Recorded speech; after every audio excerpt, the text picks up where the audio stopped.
¿Qué tal, amigos? Qué gusto saludarlos. Como siempre, aquí los saluda José Daniel Sánchez. Esto es Contando Copas y también, como siempre, saludo a Patricio Betancourt. ¿Cómo estás, Pato? Muy bien, Dani, gente que hace el favor de vernos, escucharnos. Un honor estar nuevamente compartiendo historias de atletas y exatletas, pues que tienen algo importante que decir, porque los podemos ver, podemos conocerlos, pero realmente no sabemos en fondo quiénes son. Y pues hoy tenemos invitado especial, Ramiro Pruneda, jugador de fútbol americano, para quien no lo sabe, tackle ofensivo en varias ligas, desde la NFL hasta United Football League, NFL Europa, LFA, ONEFA, etcétera. Actualmente también es analista de NFL en ESPN y muchísimas otras cosas. Ramiro, bienvenido a tu espacio. Pues muchísimas gracias, Pato, Pepe, por la invitación. Realmente muy contento. Y pues creo que mucha gente a veces tiene el concepto equivocado de que a veces no nos vamos a prestar para este tipo de entrevistas o de participar aquí con ustedes. Pero la verdad, muy contento de poder uno compartir su propia historia. Es de lo que más a veces anhelamos para poder ser un conocidos o ver todo lo que vivimos detrás. Claro, totalmente de acuerdo. Y justo me gustaría empezar a mí por preguntarte cómo nace tu pasión por el fútbol americano en un país en el que sabemos muy bien que es a lo que aspiran quizá 8 de cada 10 niños en este país es a ser futbolista profesional, quizá. ¿Cómo nace tu historia particular? Fíjate, yo digo, vaya, mi infancia, por así mencionarlo de un poco, era aficionado a los deportes como tal. Yo desde la primaria, secundaria, yo practiqué desde béisbol, básquetbol, voleibol, fútbol, soccer, estaba en los equipos de atletismo, cualquier cosa que tuviera que ver con deporte, ahí estaba yo involucrado. La afición al fútbol americano nace a partir de que tengo aproximadamente 7, 8 años de edad, digo, más o menos de lo que yo puedo hacer memoria, por mi papá. Mi papá es fiel aficionado a los 49 de San Francisco.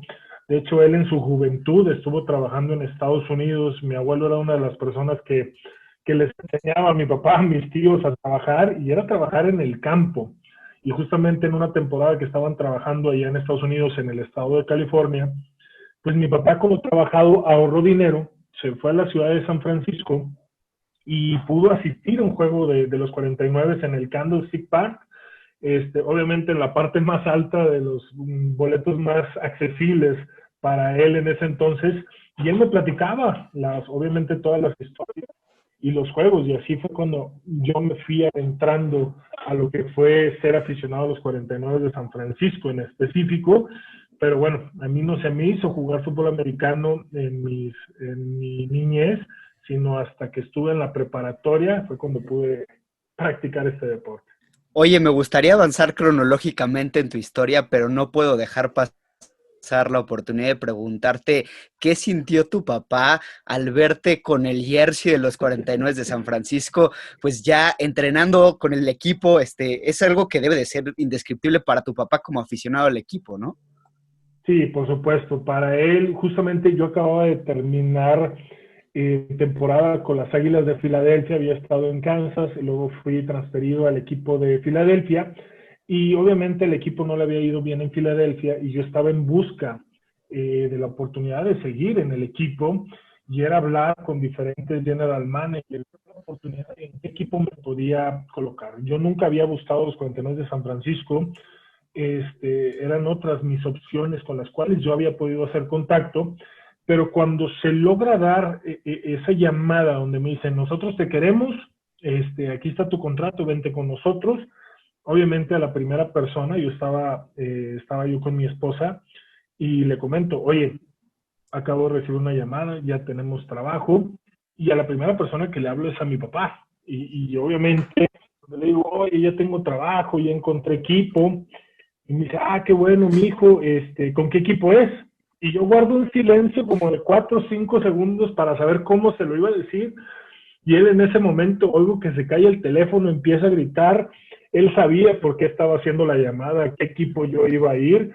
Y obviamente para él fue la mejor experiencia. Desde que firmé hasta el 2009, 2010, que estuve allá en San Francisco, él disfrutó demasiado esa etapa.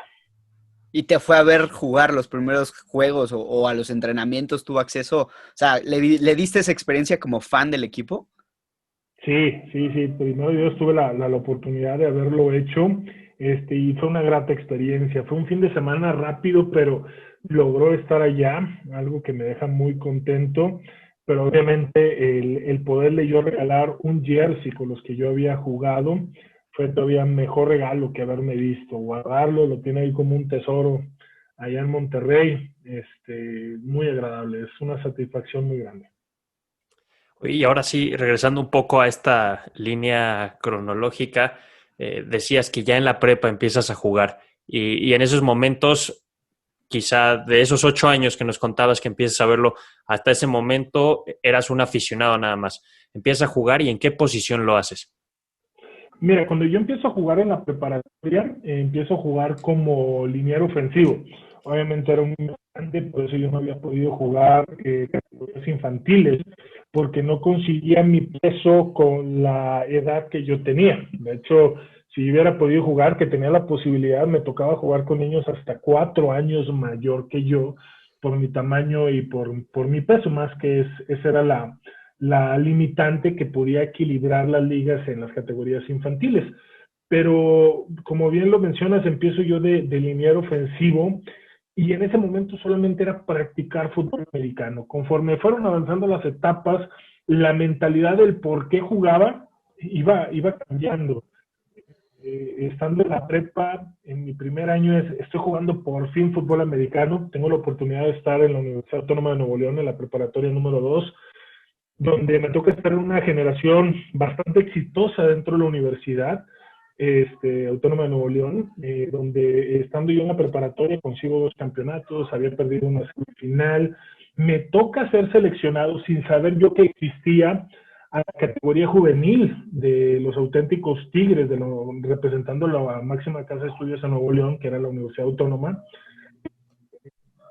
y yo no sabía que existían. O sea, ahí es donde yo me doy cuenta, donde digo, fui seleccionado, digo, estuvo bueno, estoy haciendo algo bien, y hasta ahí. Pero justamente ese año que soy seleccionado, allá en Monterrey, justo acabamos de poner un sistema de cable, y yo un sábado al mediodía, que no tenía nada que hacer más que ver este sistema de cable, a ver qué canales había, me encuentro con el canal 11 del Instituto Politécnico Nacional, y justamente un sábado, y el juego que estaban transmitiendo por el canal 11 del IPN era un Borregos Monterrey en contra de Aztecas de la UDLA de Puebla.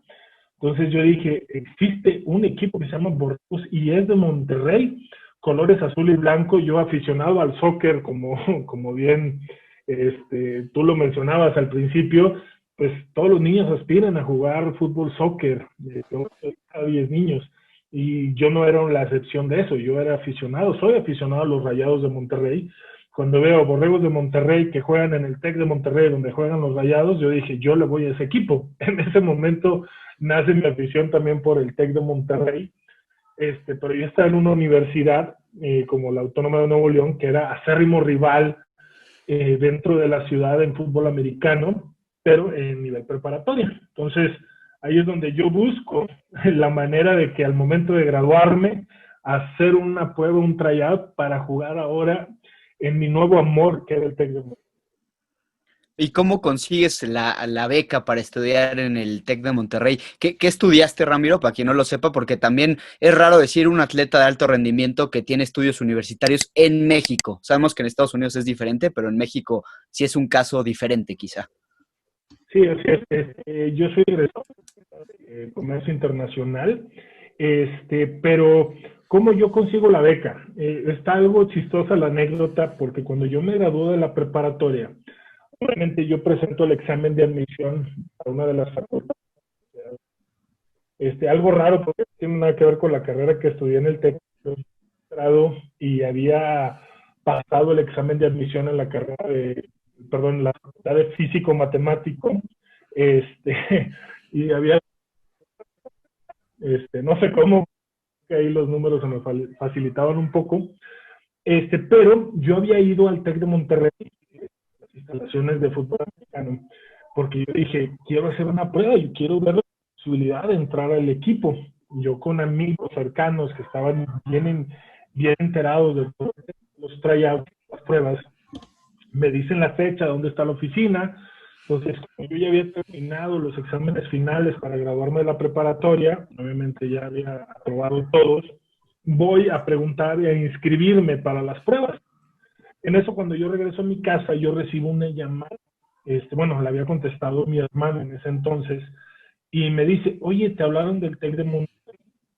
Lo primero que yo pensé, dije, alguno de mis datos los puse mal y quieren corroborar si mi nombre está bien o la fecha de nacimiento, algo de haber puesto mal. Eso fue mi primer pensamiento. Regreso la llamada, y el coach que era el encargado de reclutamiento, que era el coach Rosendo Hernández, que en paz descanse, dice, oye Ramiro, pues queremos invitarte. Lo interrumpo yo diciéndole, ay coach, pues sí, sí, digo, yo sé, acabo de ir. Entonces como que pensé yo, están hablando para confirmar las invitaciones de las personas que se inscribieron en la hoja del tryout. Me dice, ¿cómo? Y le dije, sí, pues es que acabo de ir allá a la oficina a inscribirme, no sé si está un dato o están hablando para confirmar mi ida al tryout. Me dice, no, tú no tienes que hacer tryout. De hecho, nuestra llamada es para ofrecerte una beca para que estudies con nosotros y puedas jugar con nosotros. Queremos invitar a tus papás para que hablen con el coach Frank y hacer el ofrecimiento, la oferta educativa, tanto de la beca, para yo poder incorporarme con ellos.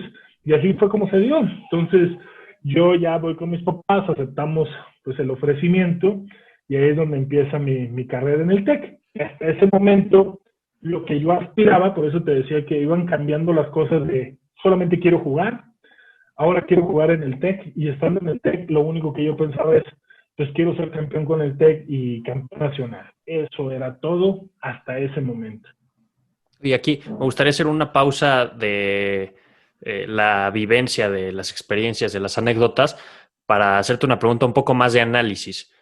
Tú sabes bien cuál es el contexto de los Estados Unidos, sobre todo a nivel colegial, a nivel universitario, cómo se manejan los atletas de alto rendimiento, además que, como bien decía Pato, cuidan el tema académico.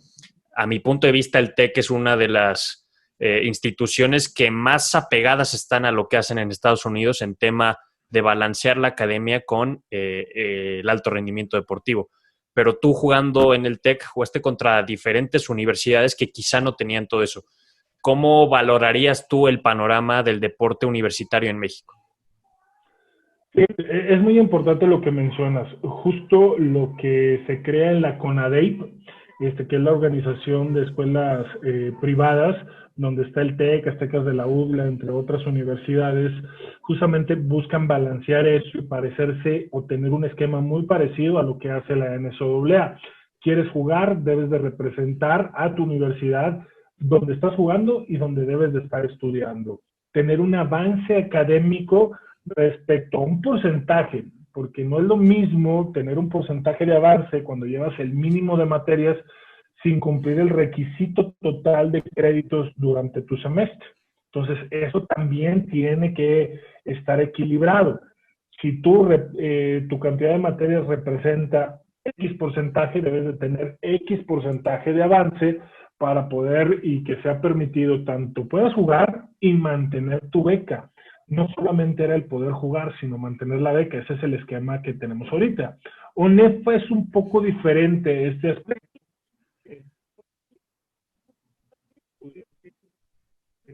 No es necesario o no hay un requerimiento de un avance académico. De hecho, esa es la polémica que ahorita existe del por qué existen dos ligas, ONEFA y CONADEIP. Porque un tema eran las becas, digo, ahí sería profundizar mucho más, pero creo que el modelo que tiene como se acerca y se asemeja lo suficiente a un esquema como el de NCAA, el cual es bastante gratificante. Tenemos el ejemplo ahorita de Isaac Alarcón, que con 22 años de edad, recién graduado de Monterrey, y ya está en un equipo de la NFL.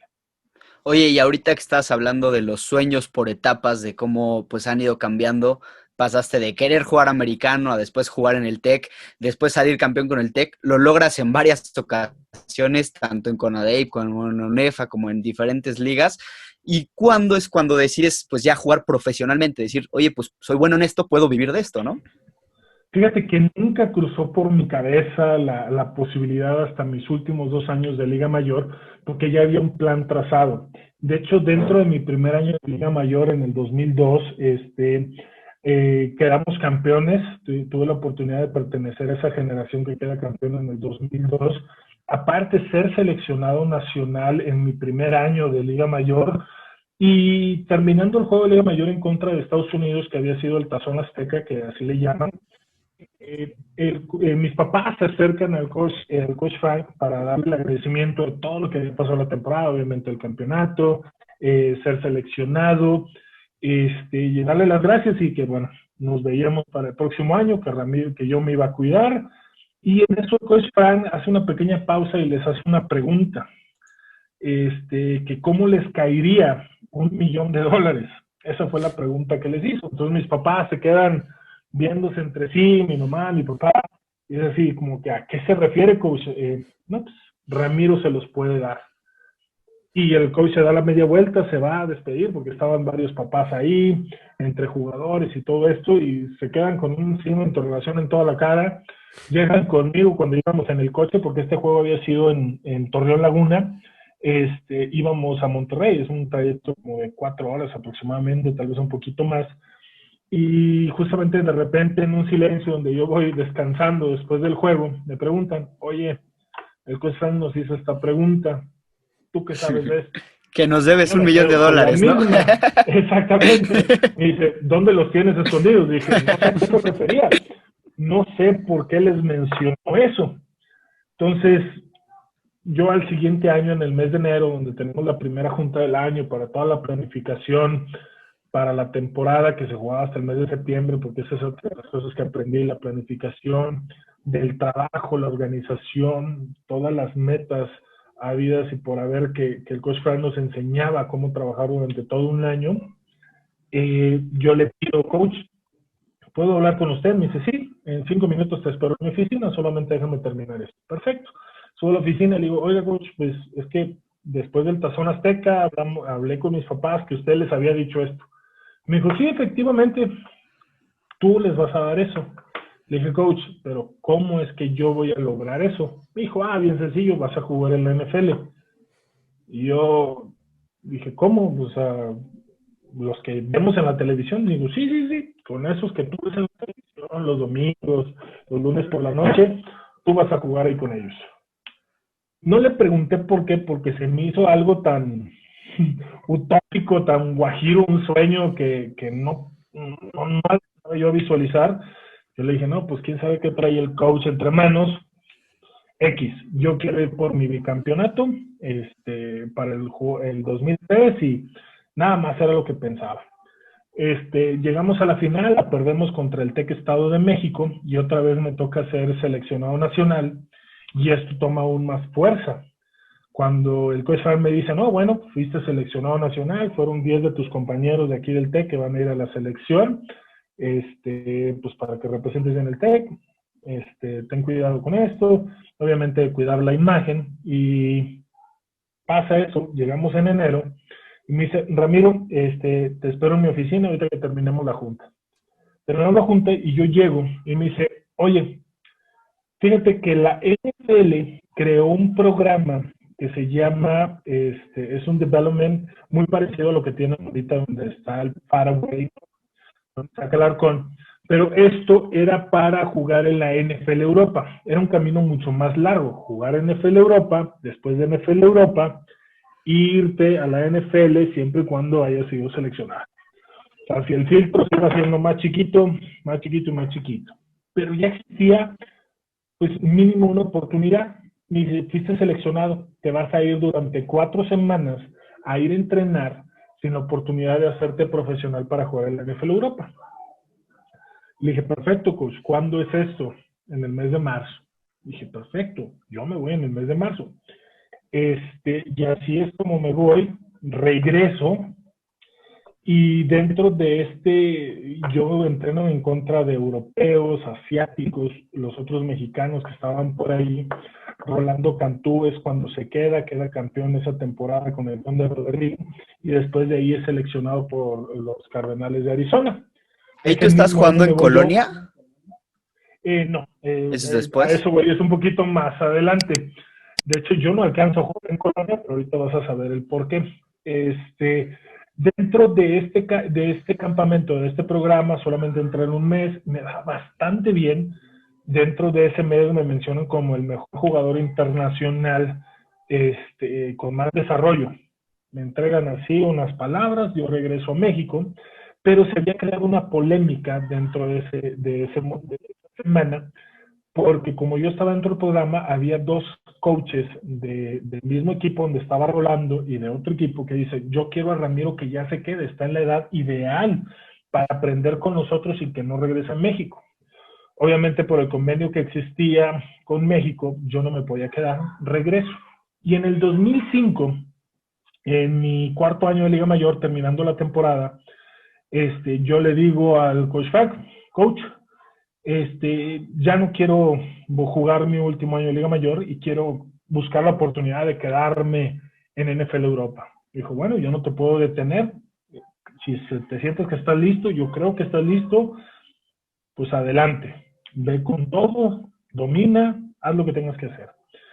Y paso varios cortes, y en el último corte yo quedo en el equipo de Colonia, justamente ahí, pero estaba en la preselección, en el pre-roster. Obviamente, la última semana, en la octava semana de estar allá peleando constantemente, ya estábamos en el scrimmage, en el juego de calificación, para definir el roster y entregar los contratos oficiales para pertenecer al equipo.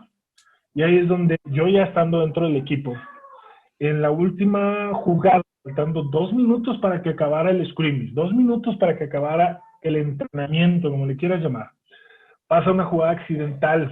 Yo estaba haciendo mi protección de pase, el corredor tiene una asignación del linebacker que iba a entrar por un lado mío, pero era la asignación del corredor. Entonces el corredor lamentablemente se tropieza por querer hacer un cambio de dirección porque no había hecho bien su lectura, cae en mi rodilla por la parte de atrás. El jugador defensivo, que era un inglés que pesaba 160 kilos, siente que yo me doblo y él hace presión para poderme ganar el empuje y poder hacer el sack. Pues hace una palanca en mi rodilla con el jugador y mi rodilla truena. Ligamento cruzado anterior, posterior, meniscos, fractura de rótula, se desprende un pedazo de cartílago. Lo que te puedas imaginar que se iba a romper, se rompió. Y entonces, pues ya no paso el filtro del último, porque era mínimo estar 8 meses en rehabilitación después de la cirugía. Entonces, pues no paso el último corte. Aparece ahí en mi biografía que yo estuve con Colonia, pero no fue el último corte por la lesión. Entonces yo nunca piso Europa. Me voy a Alabama por parte del seguro que nos daban. Ellos se encargan de toda la rehabilitación. Y aquí viene lo difícil. Obviamente es estar solo en Birmingham, Alabama, en un hotel, haciendo terapia después de la cirugía durante 5 meses, totalmente solo, sin familia, sin visitas, sin absolutamente nada más que yo, en un hotel para rehabilitarme y poder estar, que me dieran de alta y yo poder regresar a México. Pero justamente en esa estancia, recibo la llamada por ahí del tercer mes de toda la terapia, del tiempo que estuve allá, del vicepresidente de operaciones de los Kansas City. Una llamada que me sorprendió enormemente y decirle, pues aquí estoy. Dijo, Ramiro, te hemos seguido desde el año anterior, cuando fuiste nombrado el mejor jugador del campamento. Vimos cómo estabas evolucionando dentro de los campos de entrenamiento este año y cómo te lesionaste y cómo no lograste pasar el corte por la lesión. Nos interesa mucho poderte conocer y probarte con nosotros.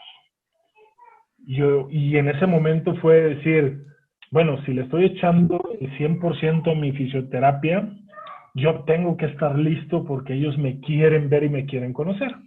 Entonces, es una cirugía de ligamento cruzados anterior-posterior que en teoría o en papel era de 8 a 12 meses para yo poder ser dado de alta. Logré una recuperación donde en 5 meses logré mi dada de alta. Regreso a México y me dice, vuelvo a tener una llamada con el vicepresidente de operaciones y me dice, bueno, por los tiempos no te podemos invitar, pero bueno, empieza todo el proceso para jugar en NFL Europa el próximo año, en el 2007. Y dije, bueno, pues es el camino que tengo que hacer. Yo estaba temeroso todavía por mi rodilla, única que había sido dada de alta.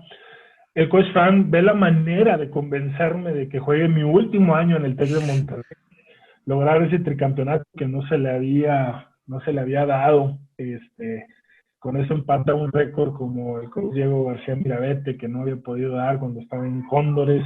Era algo extraordinario. Logro otra vez ser seleccionado nacional, pero en mi cabeza estaba de que pues tengo que empezar todo mi proceso para ser seleccionado para el CAM de México, para jugar y tener la oportunidad de buscar un lugar para Tampa Bay, que era donde se hacía el campamento de todos los jugadores internacionales para NFL Europa. Dije, bueno, pues tengo que hacer todo el proceso, me tengo que ganar mi lugar y comprobar que mi rodilla está al 100%. Pero, oh, sorpresa, dentro del mes de enero, de 2 semanas, recibo primero la llamada de los jefes de Kansas City invitándome a decir, ¿sabes qué? Queremos hacerte un private workout, un trabajo privado para ver cómo estás. Dije, perfecto, voy a mostrar que estoy bien y de ahí me voy a NFL Europa a mostrar que estoy al 100% y que puedo jugar el nivel antes de la lesión. Entonces voy y para mi sorpresa, pues, no sorpresa, pero me va muy bien y me dicen al final, oye, necesitamos que pases con el general manager del equipo, el señor Carl Peterson, a su oficina. Y yo, perfecto. Voy a su oficina, pues como dije, bueno, pues me va a dar las gracias, que nos vemos, que le eche ganas, X. Y me dice, no, Ramiro, pues acabo de hablar con el coordinador ofensivo, el coach Mike Solari, con el head coach que era Herman Edwards, y acabo de hablar con tu coach Masco, que es el coach de la línea ofensiva, y recibí muy buenas referencias tuyas. Entonces, en eso hace una pausa, abre de su escritorio, saca un folder, lo pone en la mesa y me dice, aquí está tu contrato, queremos que seas parte de la organización de los jefes de Kansas City. Pero viene lo difícil. Por alguna situación extraña que aún no sé, decidí no firmar el contrato. Les dije que no. Y me dice, ¿por qué no quieres firmar tu contrato? Si es algo que estás buscando. Y le dije, quiero hablarlo con mi familia primero. Dije, perfecto. Okay. Llego a la ciudad de Monterrey y mi papá me pregunta, ¿cómo te fue? No, papá, me fue muy bien, mira, hice esto. ¿Y qué te dijeron? Me dieron un contrato. Mi papá empezó a decir, le dije, espérate, no firmé. Me dice, ¿cómo que no firmaste? O sea, ¿en qué cabeza cabe? Estaba quitándose ya el cinturón, me dice, algo te pasó, la cabeza ya se te quedó mal, ¿por qué no firmaste el contrato? Querían su $1,000,000 ya. Algo así, pero por alguna situación no había firmado. Un día después, recibo otra llamada, pero ahora por parte de los Raiders de Oakland. Bueno, en ese momento todavía eran de Oakland. Y exactamente pasa el mismo proceso.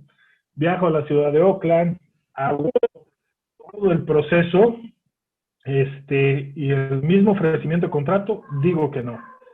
Posterior, regreso a Monterrey, le digo lo mismo a tu papá, y me dije, ok, ya sé por qué no firmaste. Dije, yo no sabía. Recibo una tercera llamada de las Águilas de Filadelfia, pero ya sin viajar, me dice, ya sabemos de esto y de esto, aquí está tu contrato. Y empieza la negociación en una semana. Y lo que me hace decidirme firmar con las Águilas de Filadelfia es, recibo una llamada, ya la última, porque fue la última llamada de los jefes de Kansas City, me dice, ven a recogerme la ropa por reservación en tal hotel, queremos hablar contigo personalmente, no por teléfono. Viajaron hasta la ciudad de Monterrey con una mejora del contrato en un restaurante muy famoso de allá en Monterrey, donde venden cabrito. En la cena se finiquitó el contrato, se firmó e hicimos la conferencia de prensa en Kansas City el día de mi cumpleaños, el 25 de enero. Entonces fue todo un proceso del cómo se dio, pero no pisé NFL Europa, En ese aspecto se dio el primer mexicano firmado en agencia libre sin necesidad de haber pasado por NFL Europa. Rolando Cantú fue el primero en la NFL, siendo un jugador activo, pero él con su paso en NFL Europa y quedando campeón en Europa.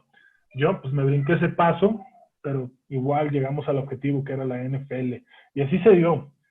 Fue algo que nunca o en mis sueños poder llegar, pero de alguna manera u otra Dios me tenía ese plan y así lo concretamos.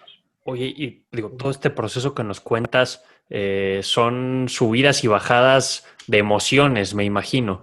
¿Cómo mantenerte aterrizado?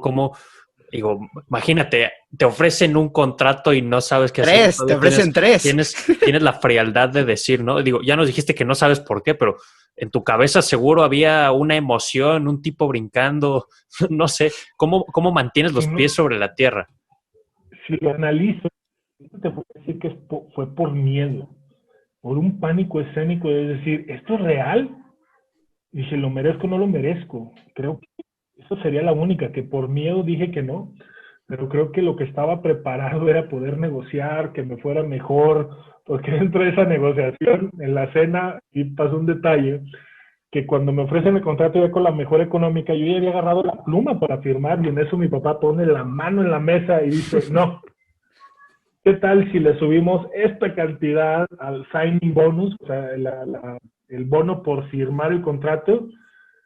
Yo, ¿es en serio que lo hizo mi papá? O sea, ¿cómo se atrevió? O sea, yo estaba a punto de firmar. El señor Lin le dice, espérame, hace una llamada a Kansas, se lo autorizan, cambia la cantidad y firma el contrato. Yo dije, ya estaba buscando $1 millón de dólares. Sí, pero se le hizo. Lamentablemente no se los pude dar. Oye, y una pregunta un poco rápida referente al NFL Europa. ¿Sabes por qué desaparece y después crees que sea todavía un filtro necesario para llegar al NFL? Porque sabemos que en otros lados del mundo, pues el nivel de fútbol americano no es el mismo ni cerca al de Estados Unidos. Dentro de las proyecciones que existían en la NFL Europa, se estaban cumpliendo en cuanto a la cantidad de aficionados en la venta de juegos. Absolutamente todo estaba cumpliendo, pero obviamente los dueños de los equipos eran quienes decidían el futuro de la liga. En determinado momento, por una crisis que pasa en Estados Unidos, deciden ya no invertir. Era algo bastante bueno para la NFL y es por eso que decidieron, porque las proyecciones no salieron mejor de lo que ellos esperaban, aunque estaba cumpliendo con las expectativas. Al final de cuentas, es un negocio y así fue como lo manejaron. La NFL era como te la esperabas, en todos aspectos, desde el cuidado del atleta, las condiciones, el nivel, obviamente. ¿Sí era como te lo esperabas? En cuanto al nivel, sí. Era mejor de lo que yo veía en televisión. No sabía qué esperar, porque no tenía una referencia para saber el cuidado, la atención, cómo te trata dentro de una organización, de una empresa que así lo manejan los equipos. Pues yo no tenía referencia. Había hablado con Rolando, pero me dice, lo tienes que vivir. No te puedo decir porque no es algo que tú hayas vivido antes. Hasta que lo vivas te vas a dar cuenta de la magnitud de lo que es. Y es cierto, es una magnitud fuera de cualquier dimensión estar dentro, pero lo que sí era el nivel. Era lo que yo había visto y yo me esperaba, y yo sabía lo que me iba a enfrentar y sabía dónde tenía que crecer para poder competir. Oye, una duda que yo siempre he tenido como fan del americano, ¿en qué consiste un entrenamiento de NFL, sobre todo de un liniero ofensivo, que para los que quizá no ubican tanto el juego, pues gente que está en la línea protegiendo al quarterback y que es pues gente pesada, pero al mismo tiempo muy ágil? De verdad me impresiona la cantidad y cómo se combinan estas habilidades. Bueno, te lo cuento a grandes rasgos. Hay mucha coordinación, manos, pies. Cada jugada te indica con qué pie empezar, porque eso te va a poner en la mejor posición tanto para empujar, para no ser tirado, para proteger a tu quarterback. Es mucho la coordinación, el timing, porque aunque son 5 personas, utiliza mucho la analogía. Te va a hacer más daño cuando están los 5 linieros unidos que cuando están separados. Te va a causar mucho más daño cuando están unidos y van a la par, se mueven al mismo, en un solo ritmo. Entonces, mucho coordinación, timing, cómo pisar, la lectura de las defensivas. Si eso es un entrenamiento que no solamente es empujar al otro, tienes que saber cómo pisar, cómo colocarte en una buena posición para tú poder ganar ese encuentro. Yo ya hablando quizá de temas más recientes, te convertiste en un ejemplo para todos los mexicanos que aspiran a llegar a la mejor liga de fútbol americano del mundo, que es la NFL. Y bueno, tienen la oportunidad de escucharte, de verte, analizar justamente esa liga. ¿Cómo qué mensaje les podrías dar? Sabemos no es fácil el camino, tú nos lo has descrito muy bien en estos minutos. ¿Qué mensaje les podrías dar para pues seguir peleando por ese sueño? Si te atreves a soñar, es mejor todavía atreverte a ponerte metas. Creo que soñar es muy fácil. Muy pocas personas se atreven a aterrizar ese sueño y ponerlo en una meta en específico, porque tú teniéndolo como meta, sabes cuál va a ser tu plan de trabajo. Si lo dejas como sueño, se va a quedar muy ambiguo. Si es atreverte a soñar, yo no voy muy de acuerdo con que, es un sueño hecho realidad. No, es una meta cumplida. Esa es la gran diferencia entre una persona que se atreve a soñar y la otra persona que se atreve a ponerse metas. Y hay una palabra muy sencilla que puede crear la diferencia entre las dos, y esa es disciplina. Sin disciplina no vas a tener el enfoque, ni las ganas, ni la motivación para trabajar. Eso es lo que separa un soñador de una persona que cumple sus metas. Específicamente, ¿cómo es el cuidado, la alimentación, la nutrición y los ejercicios físicos que necesita, pues, un hombre que pesa más de 100 kilos, mide casi 2 metros y que tiene que estar ágil y listo para recibir y dar golpes? Digo, la alimentación sí es un tema delicado. Pues imagínate, mi peso en ese entonces era de 140 kilos, 141 kilos. Digo, sigo pesando lo mismo. Pero sí, o sea, la alimentación era muy importante, cuidar mucho las articulaciones, ejercicios de explosión, algo que no te pusiera tieso, porque a veces si en determinados ejercicios solamente buscas la fuerza bruta, pierdes algo de elasticidad. Entonces era mantener la elasticidad, pies rápidos, la coordinación de pies con lo que tú piensas a dónde te quieres mover es fundamental. No solamente es decir, quiero moverme hacia acá, sino es, me quiero mover de esta manera, en este tiempo, y con estas pisadas tengo que llegar hasta este punto. Entonces, la coordinación obviamente va de la mano con toda la agilidad y la habilidad. La fuerza, sí, va, la explosión, por supuesto, la velocidad de manos, pies, la combinación de esto es fundamental. Es muy parecido al boxeo en otras dimensiones, obviamente, pero el uso rápido de las manos, de la colocación, de saber cómo recuperarte en ciertas jugadas. Así que, pues el cuidado de la alimentación, pues es mantener tu peso, porque la exigencia de los entrenamientos es bastante ardua. Realmente es pesada.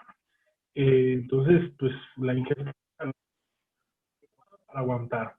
Son 17 semanas de, perdón, 16 juegos más 4 semanas de pretemporada, training camps más OTA, donde tu herramienta principal es el cuerpo. Entonces tiene que estar bien afinadita, pero sí es mucha exigencia realmente. ¿Mucha proteína sobre todo o también carbohidratos? Va combinado.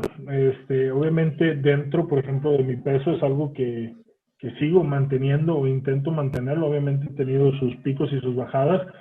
Peso 143 kilos actualmente. En ese entonces pesaba 141, pero mi porcentaje de grasa estaba alrededor del 17-16%. Estamos hablando que 16% de 141 kilos era solamente grasa, pues para tener un colchoncito durante la temporada. Actualmente estoy en 143 kilos y mi porcentaje de grasa debe estar entre 17, casi 18%, un poquito menos del 18%. Entonces te queda ese hábito de cuidarte. Entonces, pues es una ingesta calórica, pero bien equilibrada, tanto en proteína, grasas y los mismos carbohidratos, todo es un balance. ¿Qué es lo que más te gustó y lo que menos te gustó de la NFL? Me gustó todo. ¿Qué no me gustó? No tengo palabras para decirte qué no me gustó. No sé. Bueno, lo tengo que decir, igual lo he mencionado en algunas otras ocasiones, pero el tema que se está viviendo actualmente en Estados Unidos, obviamente yo lo sufrí. Ese es un tema algo delicado. Lo único que te puedo mencionar al respecto es de que yo no dejé que me afectara. Sí recibí por ahí comentarios, discriminaciones como tal, pero creo que mi enfoque era completamente otro, que me pasaban de noche. No me daba cuenta y era como que, se refirió a esto, X. No me interesaba, no le daba la importancia necesaria para que afectara mi rendimiento. Oye, y un poco también hablando de, pues, el pregame, ¿tenías algún ritual o actualmente tienes algún ritual antes del juego? ¿Te gusta leer algo, escuchar música? ¿Cómo te motivas antes de un juego? Híjole, creo que es algo poco ortodoxo, pero mi costumbre, pero era comer justamente antes de un juego. No sé si sea lo indicado, pero allá era poderme comer hasta 2 hot dogs. De hecho, lo hacía cuando jugaba en el TEC. En el medio tiempo estaba muy cerca de las tribunas, entonces mi papá ya sabía que nosotros nos íbamos primero a la rampa a esperar las indicaciones de los coaches. Los coaches tenían una junta mínima dentro del campo del juego antes de subir a los vestidores donde estábamos nosotros. Entonces yo era correr directamente a la barda porque ya mi papá sabía que en el medio tiempo yo necesitaba mis hot dogs, entonces, no, y mi refresco. No sé si sea bueno o malo. Si me escucha cualquier nutrióloga, ten por seguro que me lo va a recriminar en cualquier momento, pero era una costumbre. Porque te puedo decir que previo a un juego, mi última comida, si jugábamos, por ejemplo, si jugábamos en Monterrey, jugábamos a las 7, mi última comida era a las 2 de la tarde. A las 2 de la tarde era una comida pesada con carbohidratos, pasta, pollo, o sea, bien balanceada, pero bien cargada. Pero ya para las 8 de la noche ya habían pasado 6 horas y después de un desgaste físico, por supuesto que hacía hambre, entonces tenía esa costumbre. En la NFL escondía un sándwich de crema de cacahuate en mi locker, o dos, para en el medio tiempo o antes de empezar el juego me comía uno y en el medio tiempo el otro. Esa costumbre siempre la he tenido, por cómo conozco yo mi cuerpo de lo que necesito comer antes y durante. Entonces, no sé si es ritual, pero cualquier nutriólogo o nutriólogo que nos esté viendo, ten por seguro que no va a estar de acuerdo en lo que hago. Si te preguntara por, no sé, 2 o 3 aprendizajes de toda tu experiencia, desde la preparatoria hasta tu último partido como profesional, ¿cuáles serían? Puntualidad, puntualidad. Creo que es algo en México que no lo tenemos bien clavado, es algo que a mí en lo particular es algo que me molesta en cantidad. Si yo digo 1 hora, ten por seguro que yo voy a estar 10 minutos antes. Si no llego, o no llego puntual a la cita es porque algo extraordinario debe haber pasado, pero yo con la puntualidad soy muy exigente, no me gusta llegar tarde a ningún lado. Y ese era uno de los dichos que tenía el head coach Herman Edwards en Kansas City, que era be on time, be a pro. Estate a tiempo para ser un profesional. Y creo que ese es el mayor aprendizaje porque estaba puesto en todos los lados, en las oficinas, en la sala de juntas, en los lockers, en todos lados estaba esa frase, be on time, be a pro. Entonces, eso es algo que aquí en México, lamentablemente como cultura, no somos los más puntuales y tenemos esa famosa frase del ahorita, que nadie hasta el momento en la humanidad del mexicano ha podido definir cuánto tiempo es el ahorita. Claro, sin duda. Oye, Ramiro, nada más para terminar, concluir un poquito, preguntarte por qué crees tú, como profesional, como analista, que no hay tantos mexicanos y en general latinos en la NFL, y sin afán de molestar, ¿por qué crees que no tuviste tanta permanencia en la NFL? ¿Por qué crees que se dio tu salida al final? Fíjate, mi salida no se dio porque no se pudo renovar el contrato, ya cuestiones de que salía más barato contratar a un jugador novato.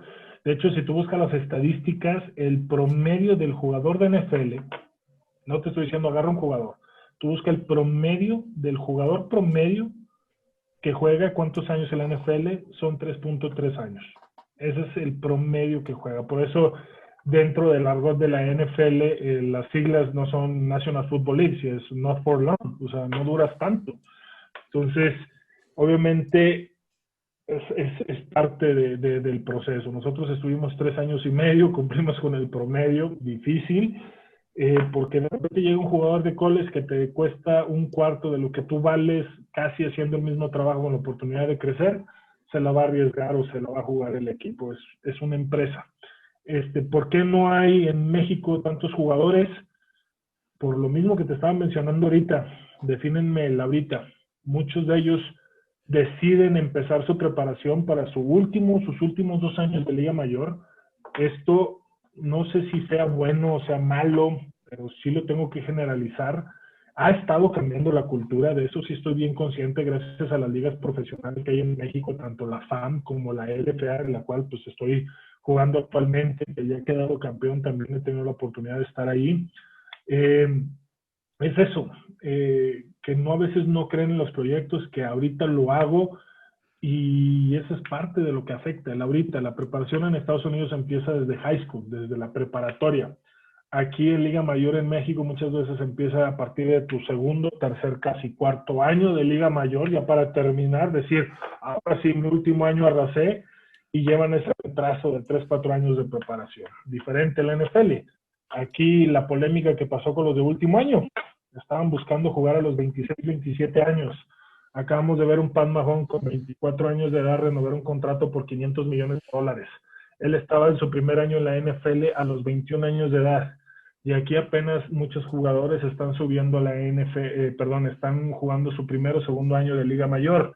Con esto no estoy diciendo que esté mal, yo sé que es una cultura diferente, que aquí a lo mejor la aspiración es jugar profesional de manera de hobby, porque no es un trabajo que te vaya a sostener como un ingreso principal dentro de tu núcleo familiar, pero son parte de las estadísticas que ahí existen.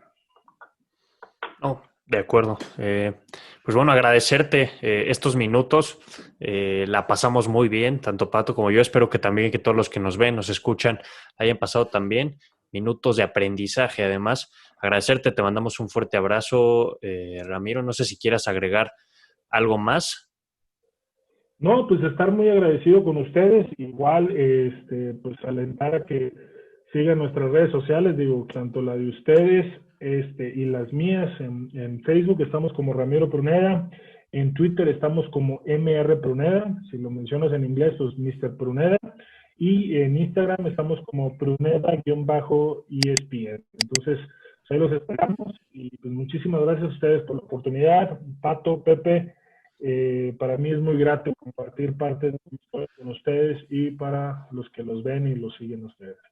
Pues muchísimas gracias por el espacio. Recuerden, Ramiro Pruneda, primer mexicano en llegar por la agencia libre de la NFL, segundo en jugar en la liga más importante. Un tipazo, de verdad, disfrutamos muchísimo esta plática. Esperemos que también ustedes la hayan disfrutado. Y recuerden seguirnos en nuestras redes sociales, @SomosCopa. Esto fue Contando Copas, un episodio más. Esperen el próximo invitado.